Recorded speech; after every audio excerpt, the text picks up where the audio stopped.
Assalamualaikum warahmatullahi wabarakatuh. Waalaikumsalam warahmatullahi wabarakatuh. Bismillahirrahmanirrahim. Alhamdulillahi rabbil alamin. Wassalatu wassalamu ala ashrafil anbiya'i wal mursalin. Sayyidina wa maulana Muhammadin wa ala alihi wa ashabihil mujahidin at-tahirin, amma ba'du. Saudara-saudara kaum muslimin rahimakumullah, agama mengajarkan bahwa di dalam melaksanakan segala macam pekerjaan hendaklah dilaksanakan dengan penuh hati-hati dan perhitungan. Dikatakan dalam pepatah, fit ta'annis salamah wa fil ajalatin nadamah. Di dalam keberhati-hatian itu ada keselamatan, dan di dalam sikap tergesa-gesa, di dalam sikap terburu-buru biasanya mengandung penyesalan. Tetapi ada 5 perkara yang malah memang harus dikerjakan secara buru-buru. Apa yang 5 perkara itu? Pertama, mengubur jenazah. Tidak baik kalau jenazah itu disemayamkan sampai 2-3 hari di rumah. Dan yang lebih baik mengubur jenazah itu adalah di tempat di mana dia meninggal. Contohnya adalah baginda Nabi. Beliau kelahiran Mekah. Beliau wafat di Madinah, maka di Madinah itulah beliau dimakamkan dan bukan di kota Mekah. Karena prinsipnya agama menginginkan kemudahan dan tidak menginginkan kesukaran. Hal kedua yang harus dikerjakan dengan segera ialah mengawinkan anak perempuan. Apabila kita mempunyai anak perempuan, sudah sampai usianya untuk memasuki ambang pintu pernikahan, dan dia sudah minta untuk dinikahkan, maka segeralah orang tua menikahkannya atau mengawinkannya.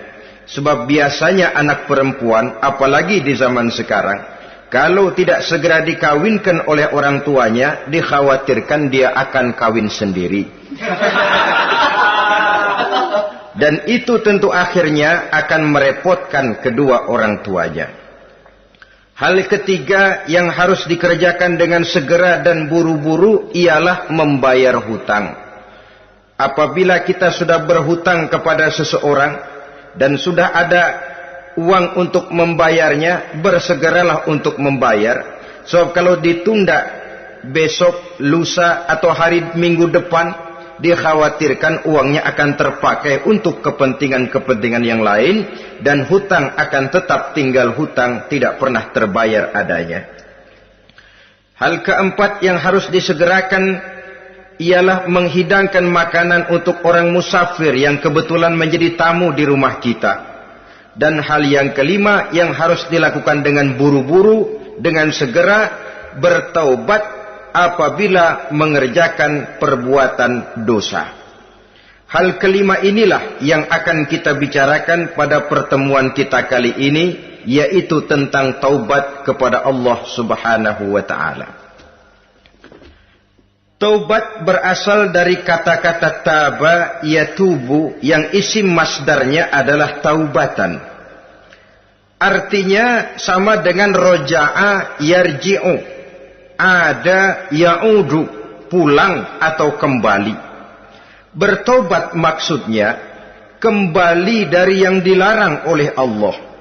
Kalau dalam perjalanan hidup ini kita suka menerjang larangan-larangan Allah, melaksanakan apa-apa yang dilarang olehnya, maka taubat artinya meninggalkan larangan-larangan itu dan kembali kepada apa yang diperintah oleh Allah Subhanahu wa ta'ala. Kenapa taubat ini harus disegerakan? Karena makhluk bernama manusia ini sulit melepaskan diri dari dosa dan salah. Nabi bersabda, kullu bani Adam khatta'un wa khairul khatta'ina tawwabun. Setiap anak Adam, yakni setiap manusia, pasti mempunyai dosa dan kesalahan. Dan sebaik-baik orang yang mempunyai dosa dan kesalahan ialah orang yang segera bertaubat. Dengan kata lain, orang yang baik sesungguhnya bukanlah orang yang tidak punya salah, karena tidak ada orangnya yang tidak punya salah. Tetapi orang yang baik adalah orang yang apabila melakukan kesalahan, dia segera sadar, dijadikannya kesalahan itu sebagai pelajaran untuk tidak diulanginya lagi pada masa-masa yang akan datang. Inilah yang digambarkan oleh Allah Subhanahu wa taala dalam surah Ali Imran ayat 135. Walladzina iza fa'alu fahishatan, dan orang-orang yang apabila mereka terjatuh ke dalam perbuatan dosa, au zalamu anfusahum, atau berbuat zalim kepada diri mereka sendiri, zakarullaha fastaghfaru lidzunubihim, mereka segera ingat kepada Allah dan memohon ampun terhadap dosa yang pernah mereka kerjakan. Saudara-saudara kaum muslimin rahimakumullah, sejak awalnya iblis memang sudah memproklamirkan diri di hadapan Allah Subhanahu wa taala. Apa kata iblis? Ya Rabbi wa izzatika la azalu aghwi bani adama ma damat arwahuhum fi ajsadihim. Ya Allah, demi kemuliaanmu saya bersumpah, kata iblis, saya akan selalu memperdayakan anak-anak Adam, saya akan selalu menggoda manusia selama ruh mereka masih ada di dalam jasad mereka. Jadi selama ruh masih ada di dalam jasad, selama itulah iblis akan selalu berusaha menggelincirkan manusia untuk jatuh ke tempat salah dan ke tempat-tempat dosa. Tetapi kemudian Allah juga memberikan jaminan. Allah menjawab proklamasi iblis ini, wa izzati wa jalali ya mal'un la azalu aghfiru lahum mastaghfaru. Demi kehormatanku, demi kemuliaanku, hai mal'un, hai yang terkutuk, hai iblis, kalaupun engkau selalu memperdayakan manusia, kalaupun engkau selalu menipu dan menggoda mereka sepanjang ruh mereka masih ada di dalam jasad, aku akan senantiasa memberikan ampun kepada mereka sepanjang mereka memohonkan ampun kepadaku. Inilah jaminan dari Allah Subhanahu wa ta'ala. Saudara-saudara kaum muslimin rahimakumullah, oleh karenanya apabila kita berbicara tentang taubat, artinya kita berbicara tentang tingkah laku kita dalam kehidupan sehari-hari. Apa yang harus kita lakukan untuk sempurnanya satu taubat?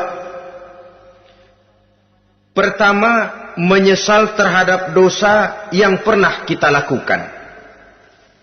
Kadang-kadang ada juga orang bertaubat, tapi bukan nyesal terhadap dosa yang dia kerjakan, malah puas katanya. Dia ngomong sama teman-temannya, saya dulu zaman muda sudah kenyang judi, kenyang zina, kenyang mabuk-mabukan, sudah puas. Sekarang tinggal benernya saja, saya sudah taubat. Taubatnya sih bagus, tapi puasnya itu yang jelek. Kenapa harus dikatakan puas? Bukan puas, menyesal. Menyesal saya dulu. Kenapa hanyut terjebak dosa? Kenapa tenggelam di meja judi? Kenapa tenggelam di minum-minuman keras? Kenapa hanyut kepada perbuatan munkar dan maksiat? Saya menyesal sekali. Menyesal diperintah dan bukan malah puas. Dari rasa menyesal ini nanti timbul hal yang kedua, yaitu berniat tidak akan mengulangi lagi perbuatan dosa. Kalau menyesal tapi masih diulangi lagi, itu belum taubat yang sebenarnya. Saya kapok, menyesal, tidak mau minum minuman keras lagi. Besok tidak ada minuman keras, malah pusing, nyari kesana kemari. Itu belum taubat yang sebenarnya. Jadi setelah menyesal, berniat tidak akan mengulangi lagi perbuatan dosa itu. Kalau menyesal tapi masih diulanginya lagi, itu sama saja dengan main-main. Saudara-saudara kaum muslimin rahimakumullah, Barangkali itu yang orang namakan dengan taubat sambal namanya. Kita kalau makan nasi pakai sambal, pedesnya bukan main, repot, marah, ngomel. Gila, sambal pedes bukan main, tobat sama sambal. Tobat sama sambal katanya. Tapi 2-3 hari kemudian dia makan lagi, nggak ada sambal, nyari. Kemarin sudah tobat, 2 hari kemudian malah nyari. Ini bukan taubat yang sebenarnya. Penyesalannya tidak diiringi dengan berniat untuk tidak mengulangi perbuatan dosa itu selama-lamanya. Saudara hadirin, kita sudah taubat, tidak mau lagi minum minuman keras. Datang teman, minum ya? Enggak mau. Kenapa? Saya sudah taubat. Yang benar, benar. Kalau dibayarin, udah. Jadi rupanya taubatnya itu cuma karena nggak ada yang bayarin. Begitu datang yang bayarin, berangkat lagi. Itu belum lagi merupakan taubat yang sebenarnya. Begitu juga kita taubat dari meja judi. Pada waktu sudah buras, bangkrut, habis-habisan, mungkin menyesal, mungkin bertaubat.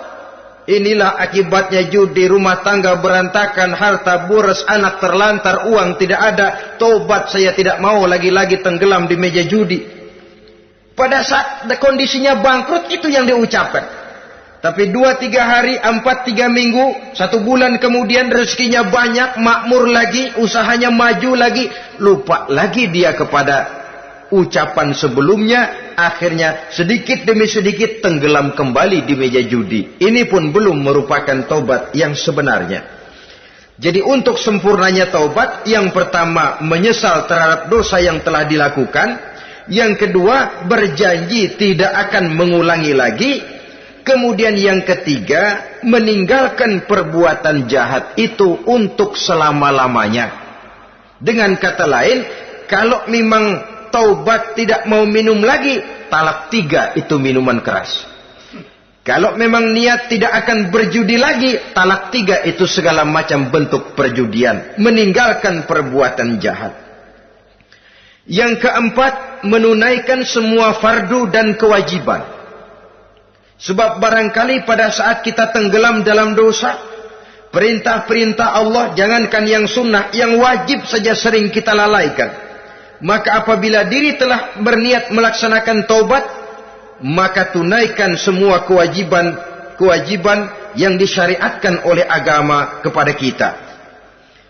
Yang kelima, meminta halal kepada para lawannya dengan termasuk mengembalikan hak milik orang lain. Ini kalau menyangkut hukukul adamiyin atau hak-hak manusia.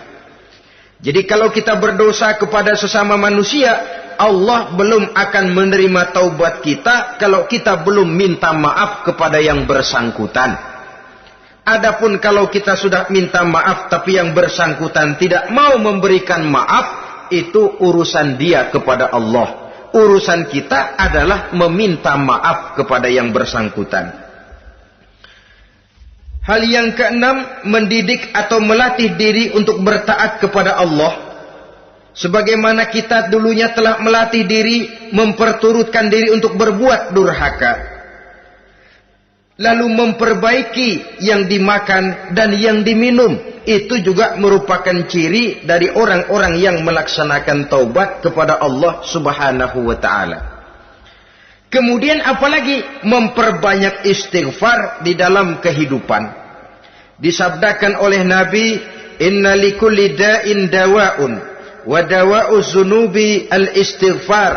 Sesungguhnya segala macam penyakit tentu ada obatnya, dan obat dari segala macam dosa adalah istighfar. Saudara-saudara kaum muslimin rahimakumullah. Jadi kalau yang terdahulu merupakan perbuatan-perbuatan konkret, maka yang terakhir ini taubat dalam bentuk ucapan berupa memperbanyak istighfar, memohonkan ampun kepada Allah Subhanahu wa ta'ala. Mari kita lihat. Dalam teladan hidup kita, manusia yang hatinya paling bersih, tidak lain adalah Rasulullah sallallahu alaihi wasallam. Beliau sudah mendapat jaminan ampun dari seluruh dosa. Liyaghfir lakallahu ma taqaddama min zambika wa ma ta'akhkhar, kata Allah. Muhammad, dosamu yang dahulu, dosamu yang sekarang, dosamu yang akan datang jikalau memang ada, seluruhnya sudah mendapat jaminan ampun dari Allah. Tetapi coba lihat dari sejarah perjalanan hidup yang mulia ini. Sungguh pun beliau sudah nyata-nyata mendapat jaminan ampun dari Allah. Beliau mengatakan, ayyuhan nas, tubu ilallah, fa inni atubu fil yaumi mi'ata marrah. Wahai manusia, bertaubatlah kepada Allah, maka sesungguhnya saya, kata beliau, dalam satu hari bertaubat 100 kali kepada Allah. Dalam riwayat yang lain, 70 marrah, 70 kali beliau mengucapkan istighfar minimalnya dalam sehari semalam. Orang yang sudah nyata-nyata mendapat jaminan ampun dari Allah ini, satu hari satu malam istighfarnya minimal 70 kali. Apatah lagi kita yang nyata-nyata belum mendapat jaminan ampun dari Allah. Di dalam satu hadis diriwayatkan bahwa iblis laknatullah alaih pernah berkata, ahlaktun nasa bizzunubi wal ma'asi.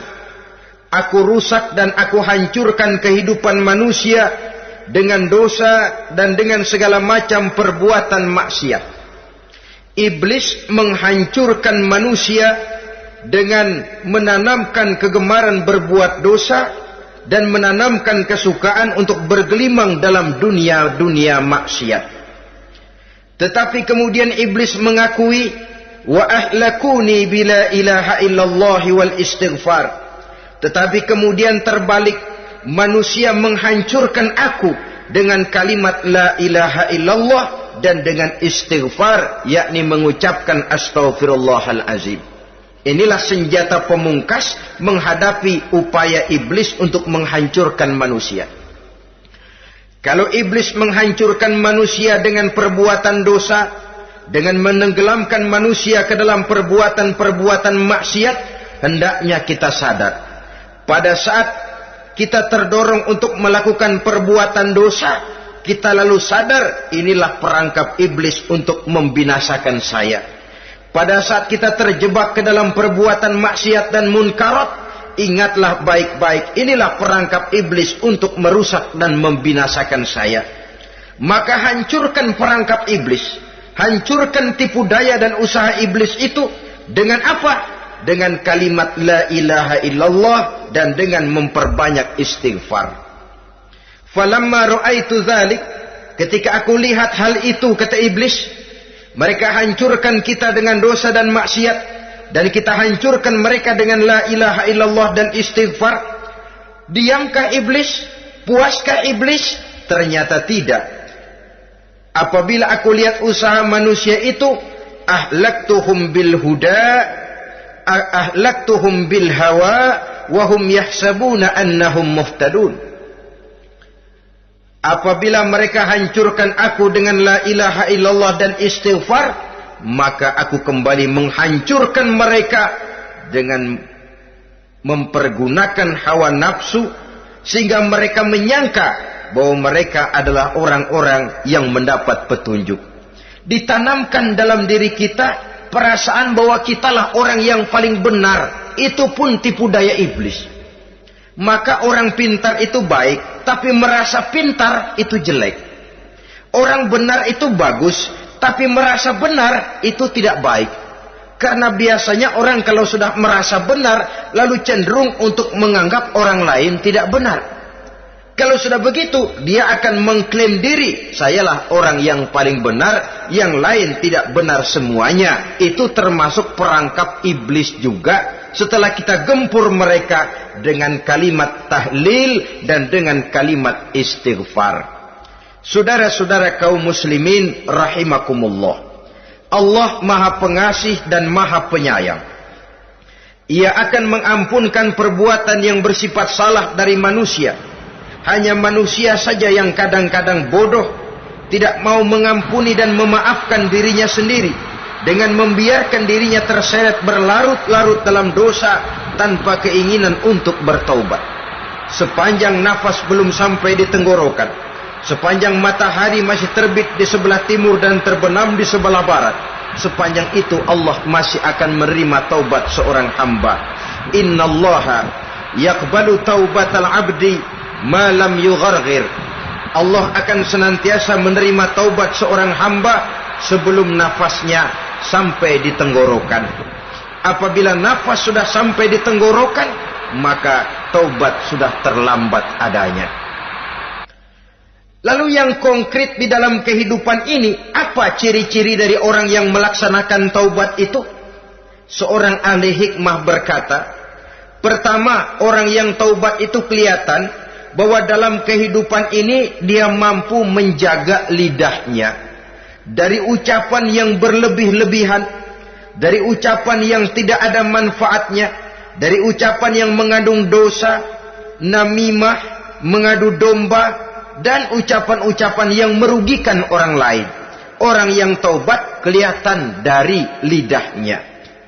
Ini yang konkret. Yang kedua, orang yang taubat itu cirinya tidak ada lagi rasa dengki di hatinya. Tidak ada keinginan untuk membenci dan memusuhi orang lain. Kenapa? Dia sudah sibuk memikirkan kekurangan dirinya sendiri. Sehingga tidak ada waktu lagi untuk mengorek-ngorek, mencari-cari aib dan kekurangan pada diri orang lain. Ini makna ucapan Nabi, tuba liman syaghalahu aibuhu an uyubin nas. Beruntunglah orang yang kekurangan pada dirinya menyebabkan dia cukup sibuk sehingga tidak sempat mencari-cari dan mengorek-ngorek aib dan kekurangan orang lain. Berbeda dengan orang yang masih jauh dari sikap taubat. Selalu berusaha mencari dan mengorek-ngorek kekurangan orang lain, sementara aib dan kekurangan dirinya diumpetin. Ini namanya ilmu kancil. Orang lain disorotin, dia ngaling, ngumpet. Kerjaannya apa? Monten orang lain saja. Dia sendiri tidak mau diponten dan tidak mau memonten dirinya. Akibatnya apa? Sikap introspeksi tidak ada. Sikap mawas diri hilang. Sikap melihat, bercermin terhadap pribadinya sendiri hilang. Yang ada cuma menilai orang lain saja. Jadi adapun orang yang sudah bertaubat ini, di hatinya tidak ada dengki. Melihat orang lain mendapat nikmat, alhamdulillah, dia ikut bersyukur. Lain dengan orang yang jauh dari taubat. Tetangganya dapat nikmat, dia meriang. Tidak senang hatinya melihat orang lain senang. Orang melarat malah tepuk tangan. Saudara hadirin yang saya muliakan, orang yang semacam ini pada hakikatnya selalu disiksa oleh perasaannya sendiri. Kalau tetangganya yang kaya, ditanya kemana dukunnya. Tapi kalau tetangganya jatuh melarat, dia tepuk tangan, gembira bukan main. Lain dengan orang yang sudah bertobat, hasud itu hilang dari dirinya. So hasud inilah yang akan memakan kebaikan yang kita kerjakan. Kata Nabi, hasud itu bisa memakan kebajikan seperti api memakan kayu bakar. Allahu Akbar. Puasa kita, zakat kita, sholat kita, habis keropos dimakan oleh sifat hasud. Tidak terasa, tapi begitu kita punya sifat dengki kepada orang lain, maka sholat kita dimakan oleh dengki tadi, puasa kita dimakan oleh dengki tadi, segala macam kebaikan yang kita kerjakan dimakan oleh si dengki tadi, seperti api memakan kayu bakar, cepat sekali. Itulah sebabnya bagaimanapun banyak kebaikan yang sudah kita kerjakan, jangan bangga dan jangan lalai. Sebaliknya, bagaimanapun besar dosa dan kesalahan yang pernah kita lakukan, jangan putus asa dari rahmatnya Allah Subhanahu wa ta'ala. Jadi yang kedua, ciri orang yang bertaubat, di hatinya tidak ada dengki dan tidak ada rasa ingin memusuhi orang lain. Dia berhadapan dengan setiap orang dengan modal husnuzon, baik sangka kepada Allah. Tidak a priori. Kadang-kadang ada orang ketemu saja baru tapi sudah punya rasa jelek. Diperturutkannya su'uzonnya. Yang ketiga, ciri orang bertaubat itu menjauhkan diri dari pergaul dengan orang-orang jahat. Sebab kita tahu bahwa pergaulan sangat besar pengaruhnya dalam ikut membentuk kepribadian manusia. Asyariku wa fi syarri syarrun. Bersekutu dengan kejahatan biasanya ikut jadi jahat. Walaupun secara langsung tidak melakukan kejahatan, tapi sudah termasuk dalam jamaah yang jahat juga namanya. Saudara-saudara kaum muslimin, bukan berarti orang yang taubat lalu tidak mau bergaul itu juga mencerminkan keangkuhan diri. Bergaul dia bergaul, tetapi kepada orang-orang yang jahat ia sekedar menghindarkan diri pergaulannya itu dari kejahatan yang bisa ditimbulkan oleh orang-orang jahat tadi. Ciri yang keempat dari orang yang bertaubat, dia mempersiapkan diri untuk menghadapi mati. Mempersiapkan diri. Sebagaimana kita tahu, kalau kita akan pergi ke luar kota, tentu kita membawa bekal. Makin jauh perjalanan, makin banyak bekal yang harus kita bawa. Hidup ini adalah perjalanan panjang yang kita juga memerlukan bekal dalam kehidupan.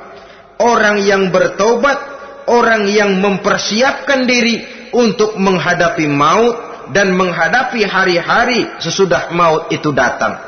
Menghadapi kehidupan di alam barzakh, menghadapi kehidupan di alam akhirat dan selanjutnya. Dia mempunyai persiapan sehingga kapan maut datang dia sudah punya persiapan lebih dahulu. Saudara, kalau kita siap dipukul orang, pada saat pukulan itu datang, rasanya sakitnya agak lebih kurang daripada kita tidak pernah siap untuk dipukul. Walaupun bobot pukulannya sama, tapi kita akan lebih punya daya tahan kalau kita sudah siap.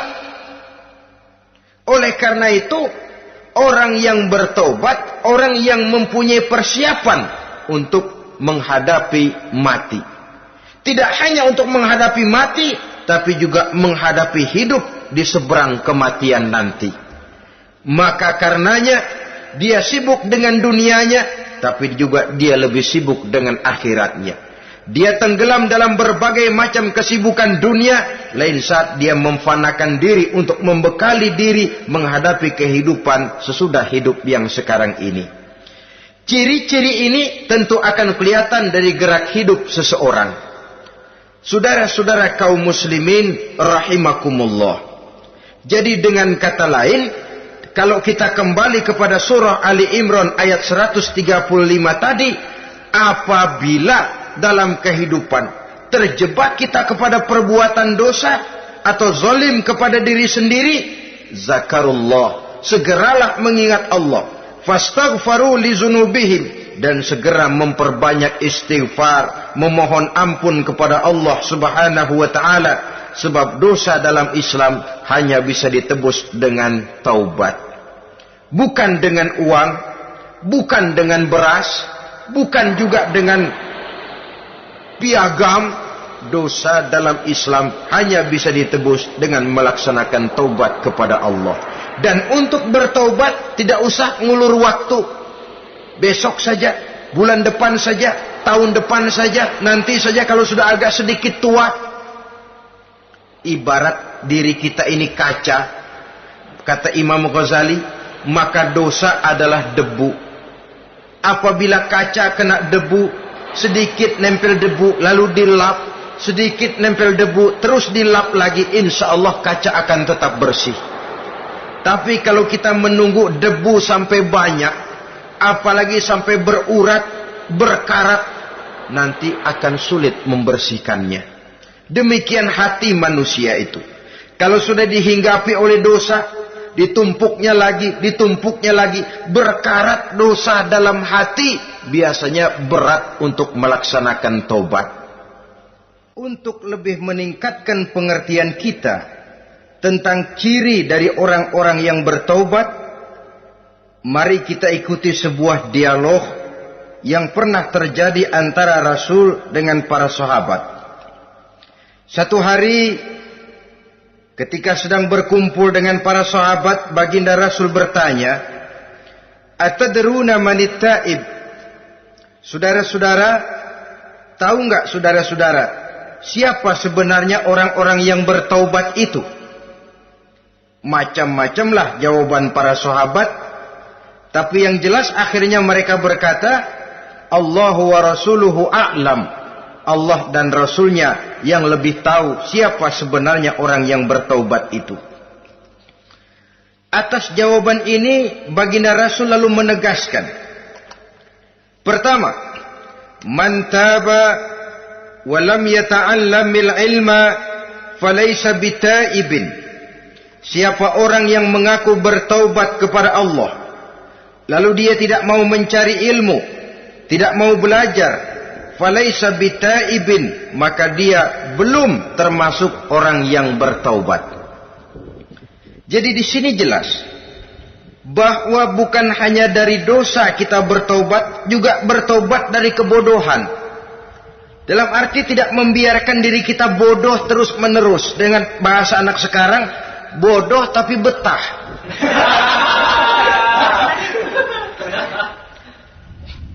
Orang yang mengaku bertaubat tapi tidak menggali ilmu, tidak mau belajar, tidak mau mencari ilmu, tidak hadir di mana majelis taklim, belum dianggap taubat yang sebenarnya.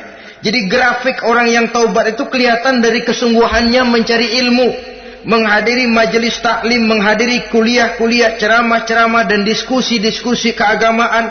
Rakus dia dengan ilmu pengetahuan agama. Sehingga dengan ilmunya taubatnya semakin mantap. Ini ciri yang pertama. Lalu beliau bersabda lagi, "Wa man taba wa lam yazdad fil ibadati falaysa bitaibin." Barang siapa yang mengaku bertaubat tapi ibadahnya tidak tambah-tambah, maka dia belum termasuk orang yang taubat. Orang yang bertaubat ada grafik peningkatan ibadahnya.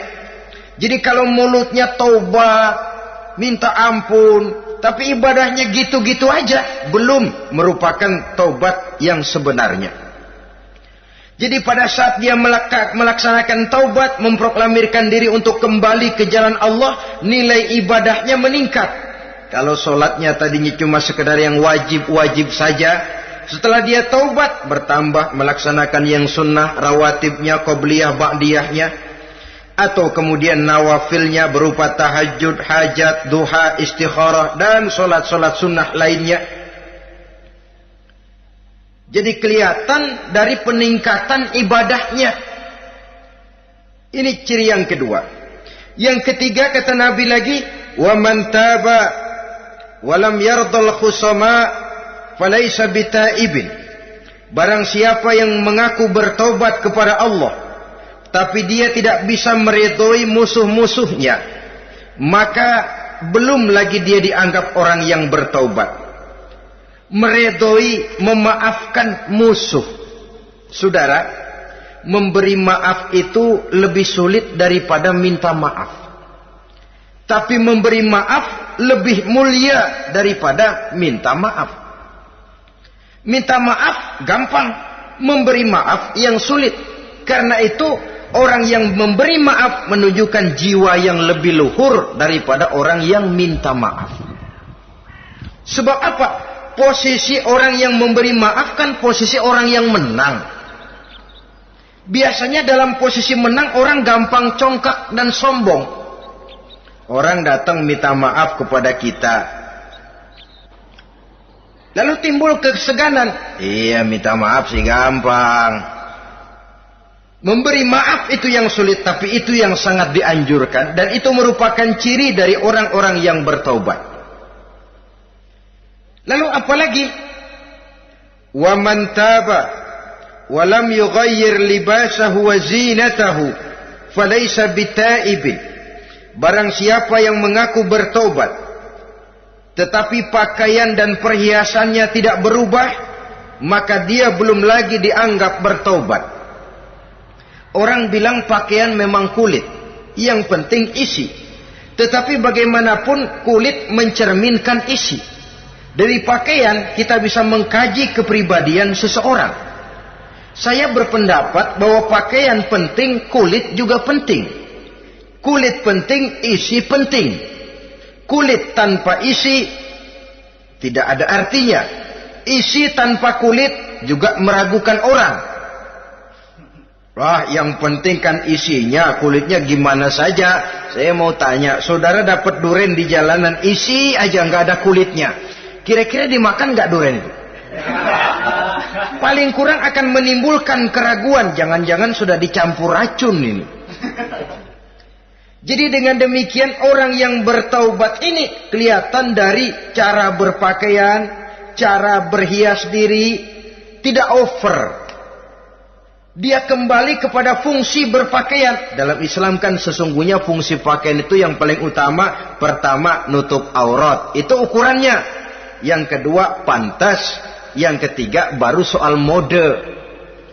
Di zaman kita sekarang terbalik. Mode nomor 1, pantas belakangan, nutup aurat apa tidak nomor 16.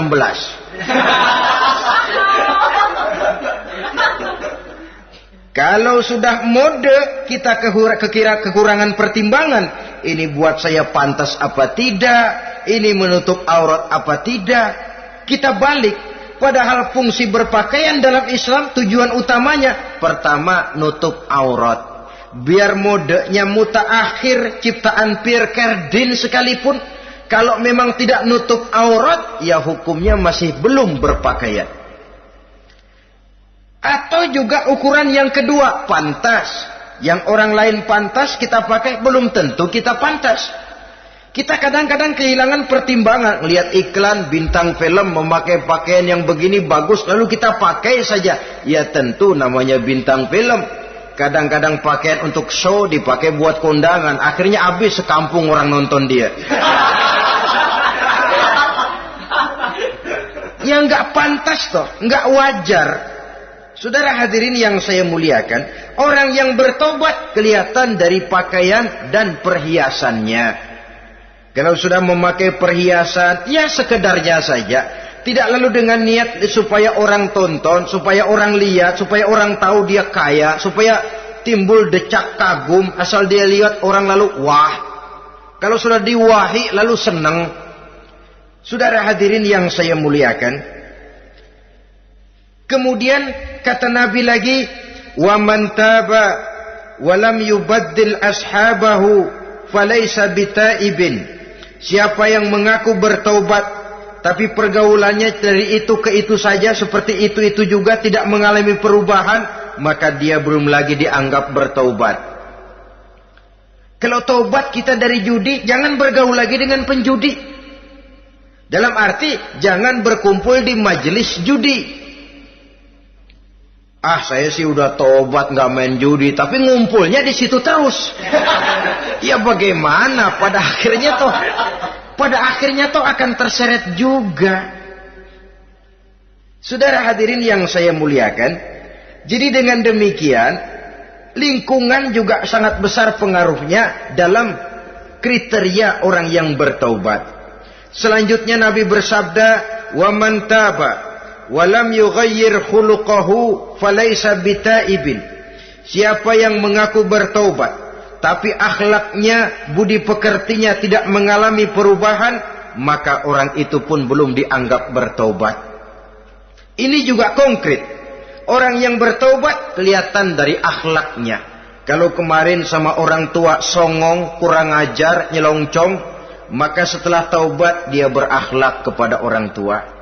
Kalau kemarin kepada anak muda menindas, tidak senang kepada anak muda yang maju, setelah dia taubat dia bisa menyayangi kepada anak-anak muda.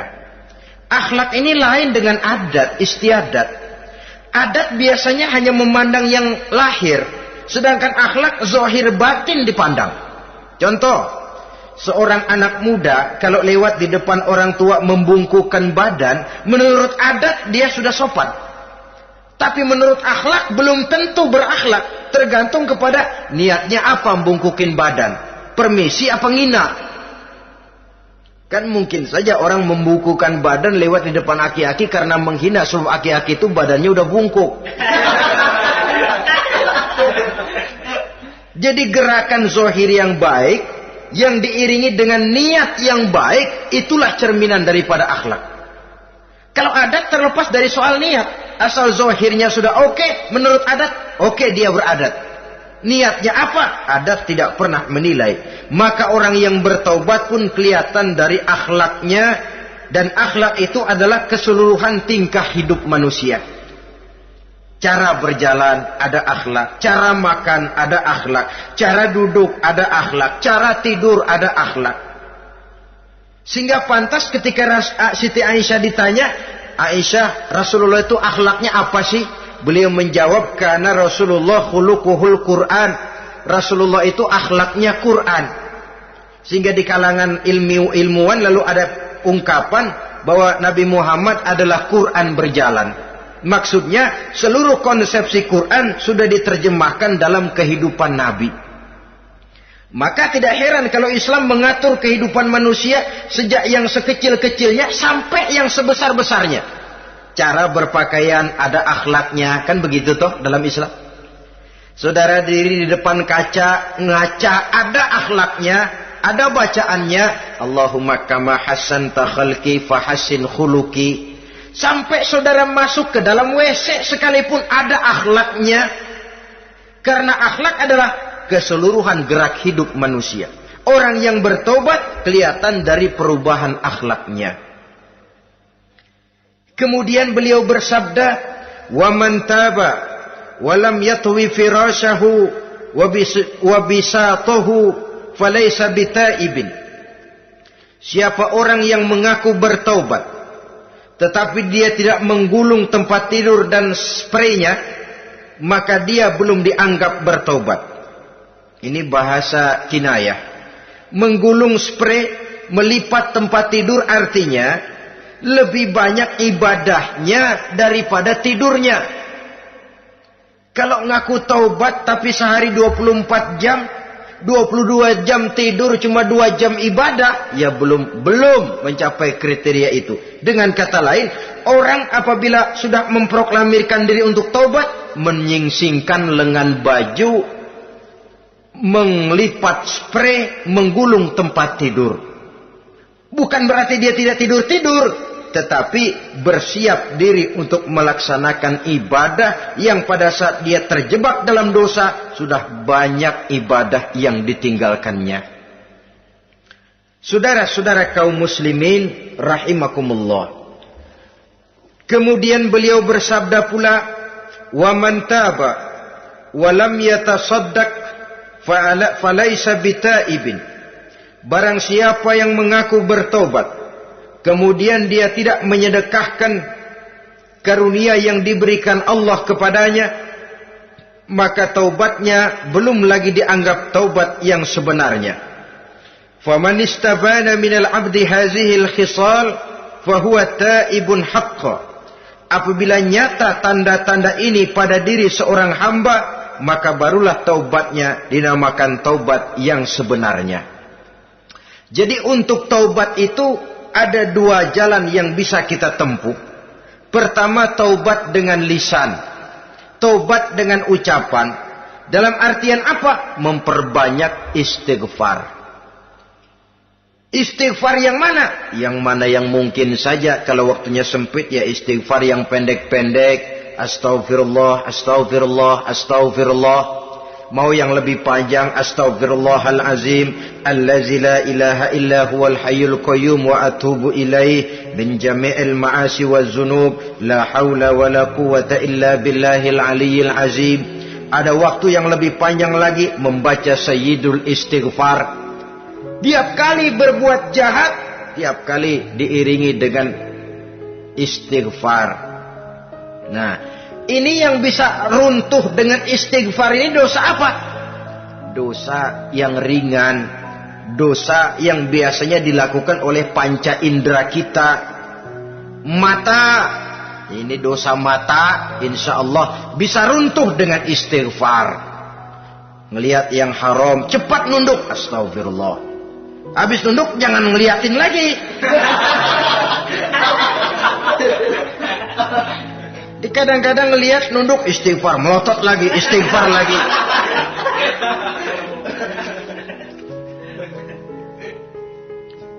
Saudara hadirin yang saya muliakan, kata Imam Ali, nazratul ula laka wasaniyatu alaika. Ini dalam menjaga mata.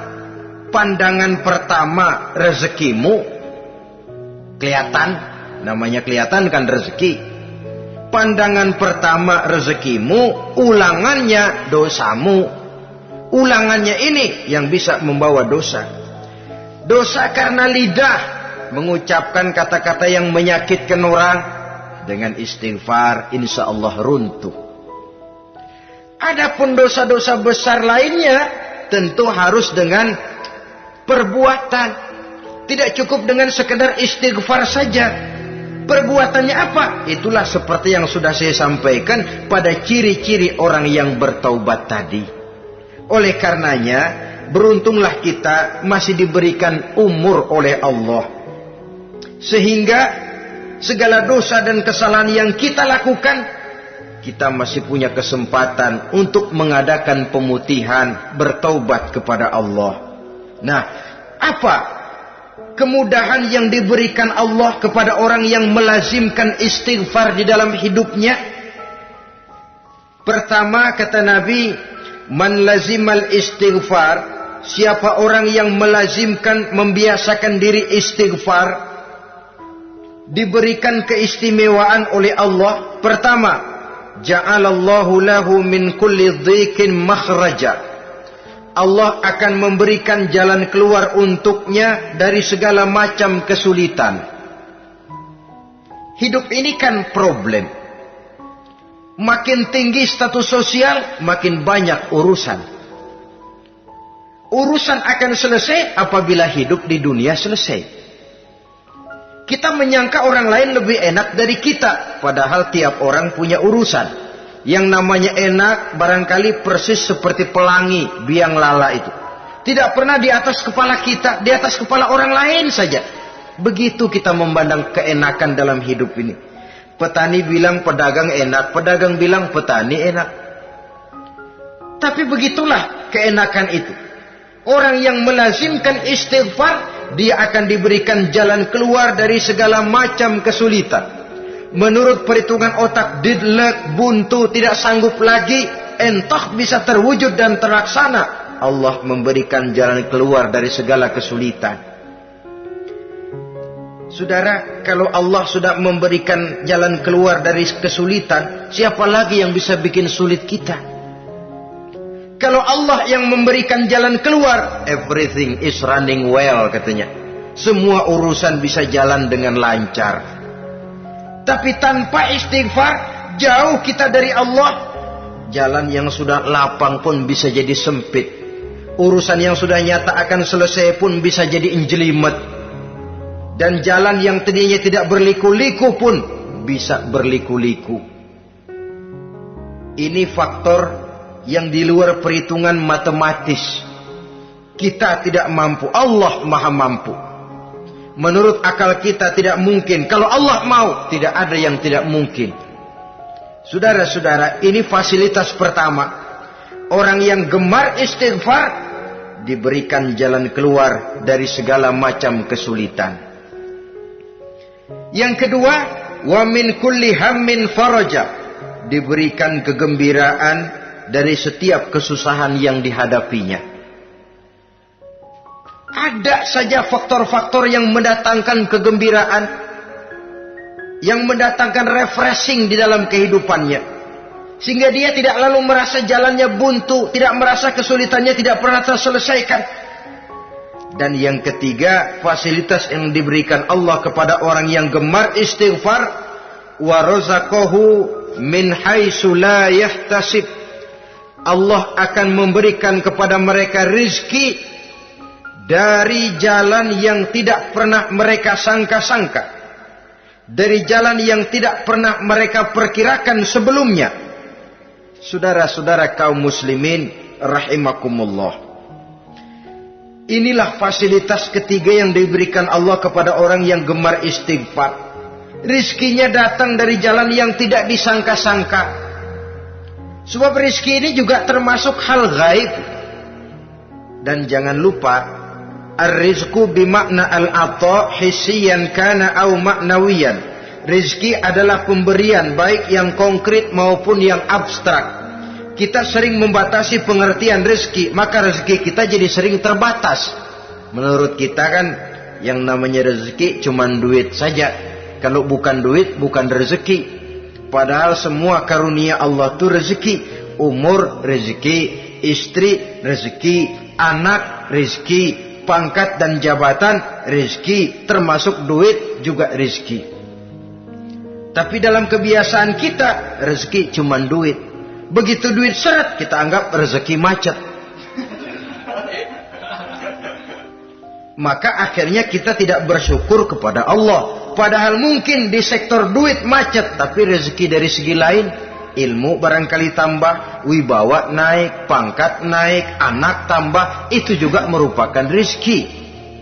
Saudara-saudara kaum muslimin rahimakumullah. Orang yang gemar istighfar ini diberikan rezeki dari jalan yang tidak disangka-sangkanya. Dibukakan perbendaharaan Allah untuknya. Sehingga rezekinya datang dari cara yang tidak disangka-sangka. Allah Maha Kaya.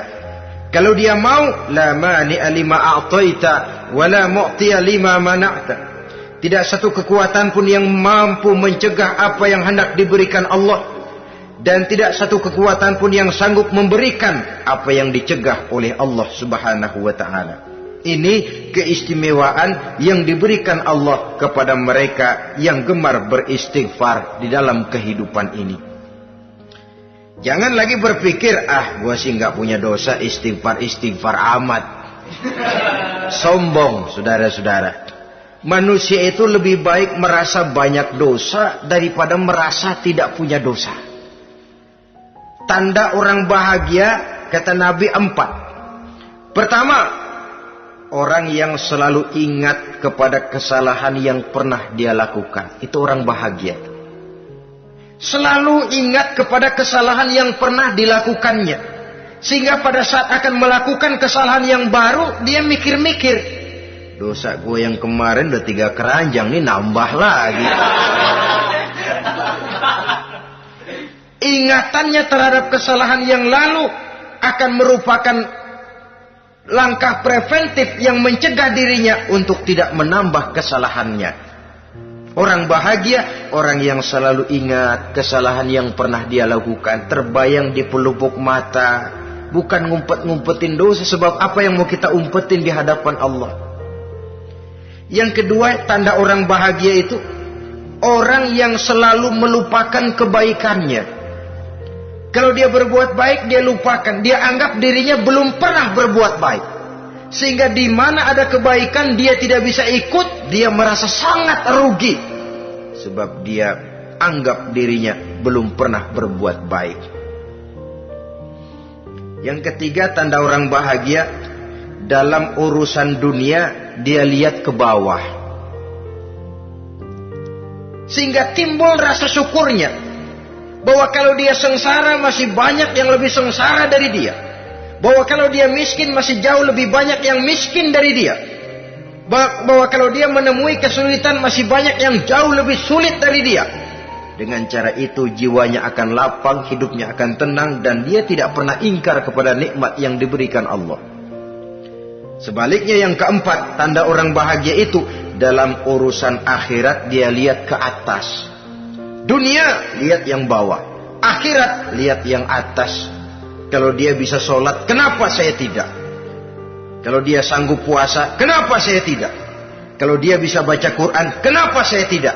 Timbul panas, nyontoh ibadah mendatangkan kebahagiaan. Rakus ibadah malah dianjurkan. Rakus dunia malah tercela. Nah, lawanannya orang celaka, saudara-saudara. Orang celaka juga tandanya 4, lawanan yang tadi itu. Pertama, orang yang selalu melupakan kesalahannya. Kalau berbuat dosa lupa, sok bersih. Alah, dosa gue mah dikit. Saudara hadirin yang saya muliakan, orang yang selalu melupakan kesalahan, menganggap dirinya bersih, akhirnya kalau ingin berbuat dosa nggak dimikir-mikir. Tidak ada lagi yang ditimbang-timbang. Selanjutnya, yang kedua, orang celaka itu orang yang selalu mengingat kebaikannya. Akhirnya apa? Timbul sifat nepuk dada, membanggakan jasa. Lahirlah pahlawan-pahlawan kesiangan. Selalu membanggakan diri, nepuk dada. Kalau enggak saya, kalau enggak saya. Itu masjid, kalau enggak saya. Itu pesantren, kalau enggak saya. Itu umat, kalau enggak saya. Kalau enggak saya. Memangnya kalau enggak sampean kenapa?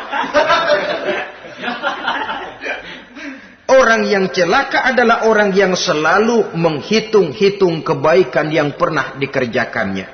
Keikhlasannya kurang, makin dia hitung, makin kurang nilai pahalanya. Makanya kalau berbuat baik, ya anggap saja buang sampah, gak usah ditengok-tengok, gak usah diingat-ingat, dan gak usah mengharap orang yang kita tempat berbuat baik akan membalas kebaikan. Saudara hadirin yang saya muliakan, yang ketiga tanda orang celaka dalam urusan dunia, melihatnya ke atas. Panasnya timbul, syirik dan dengkinya naik, rakusnya jadi.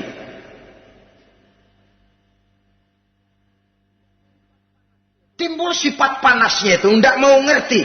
Kalau tetangga saya bisa beli kulkas, kenapa saya tidak? Kalau tetangga saya bisa beli motor, kenapa saya tidak? Kalau tetangga saya bisa beli mobil, kenapa saya tidak? Gaji nggak cukup, tuyul piara.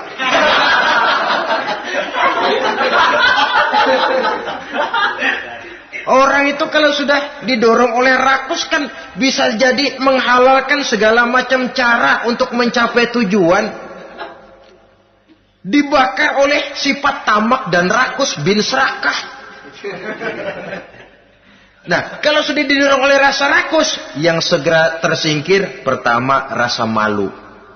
Orang kalau sudah rakus nggak ada malunya, rasa malunya hilang. Padahal syarat jadi orang itu kan kalau punya rasa malu. Nggak punya rasa malu, kurang syarat jadi orang.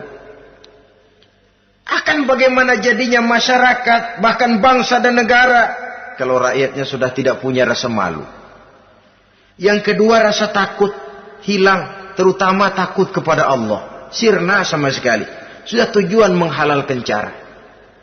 Yang keempat tanda orang celaka dalam urusan akhirat, lihatnya malah ke bawah.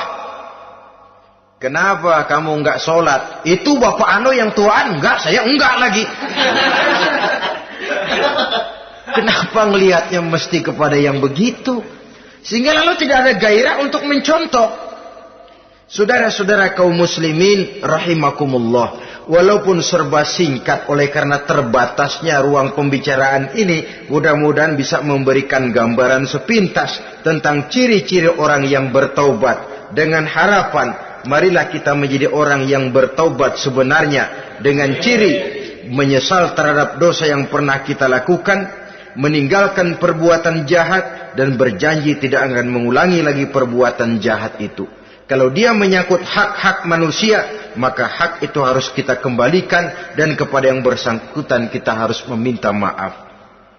Apabila ditambah dengan kegiatan lisan, memperbanyak istighfar dalam kesempatan yang mungkin di sepanjang perjalanan hidup ini. Ini sajalah yang kita bicarakan pada pertemuan kali ini. Terima kasih atas segala perhatian. Mohon maaf atas segala kekurangan. Usikum wa nafsi bitaqwallah. Wassalamualaikum warahmatullahi wabarakatuh.